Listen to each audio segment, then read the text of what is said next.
la plupart des hommes vivent comme des mendiants émotionnels. Ils tendent la main pour recevoir validation, approbation et amour, croyant que cela comblera le vide intérieur. Quand le monde refuse de donner, ils se sentent brisés, rejetés, insuffisants. Leur paix dépend entièrement du bon vouloir d'autrui. C'est une prison dorée où vous êtes toujours la victime potentielle. Mais il existe une autre voie, plus sombre et plus solide. Celle du guerrier qui ne demande rien. Imaginez une forteresse où aucune insulte ne peut entrer.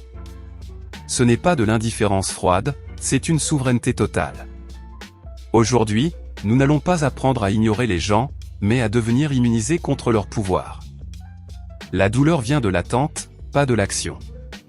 Si vous n'attendez rien, on ne peut rien vous prendre. Êtes-vous prêt à construire cette forteresse intérieure ? Le détachement n'est pas une fuite, c'est une arme.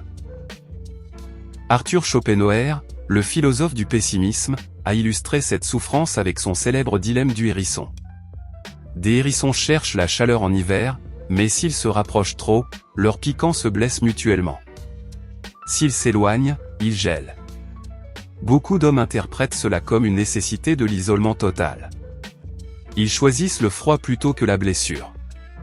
Ils construisent des murs invisibles autour de leur cœur, convaincus que la solitude est le seul prix de la sécurité. Cette approche semble logique sur le papier. En ne s'attachant à rien, on ne perd rien. Ils suppriment leur désir de connexion pour éviter la trahison. C'est une défense passive, basée sur la peur de la piqûre. Ils deviennent des statues de glace, incapables de brûler, mais incapables de vivre. Cette stratégie protège l'ego, mais elle affame l'âme. Vous êtes en sécurité, oui, mais vous êtes aussi seul dans le noir. Cependant, cette armure de glace a un coût terrible que peu osent admettre. En vous protégeant de toute blessure, vous vous coupez aussi de toute croissance. Une muraille qui garde les ennemis dehors garde aussi l'oxygène dehors. À force de ne rien ressentir pour ne pas souffrir, vous devenez insensible à la joie. La rigidité est l'ennemi de la résilience. Quand la pression devient trop forte, la pierre ne plie pas, elle se brise. L'homme qui fuit toute dépendance devient fragile face à l'inévitable. Un jour, une critique plus forte, un rejet plus violent, et le mur se fissure. Alors, toute la douleur accumulée surgit d'un coup. Ce n'est pas de la force, c'est de la peur déguisée en stoïcisme. Vous ne contrôlez pas vos émotions, vous les emprisonnez. Et tôt ou tard, la prison explose. Vous ne pouvez pas construire un empire sur des fondations de fuite. La vraie puissance exige du contact, pas du vide. Il existe une méthode supérieure, enseignée par l'empereur romain Marc Aurèle dans ses Pensées pour moi-même. Il ne s'agit pas de fuir le monde, mais de changer votre jugement sur le monde. Marc Aurèle parlait de la citadelle intérieure. Un espace dans votre esprit où aucun tyran ne peut entrer. Vous ne supprimez pas l'émotion, vous ne lui donnez pas le pouvoir de décision. Quand quelqu'un vous insulte, vous observez l'insulte comme un objet extérieur. Vous décidez si elle a de la valeur. Souvent, elle n'en a aucune. C'est un détachement actif. Vous restez engagé dans la bataille, mais votre valeur propre ne fluctue pas avec les résultats. Vous êtes le rocher dans la tempête, pas la feuille emportée. Cette discipline transforme la douleur en carburant. Vous n'êtes plus blessé parce que vous ne signez pas le contrat de la victimisation. Votre paix est générée en interne, pas importée.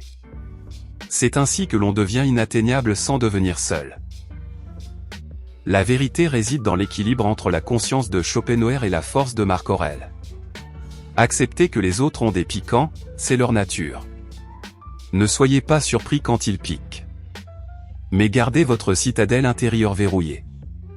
Vous pouvez interagir avec le monde sans lui donner les clés de votre bonheur. Soyez bienveillant, mais ne soyez pas dépendant. Aidez les autres, mais ne cherchez pas leur salut. Cette posture change tout. Quand vous n'avez plus besoin de leur validation, leur rejet perd son venin.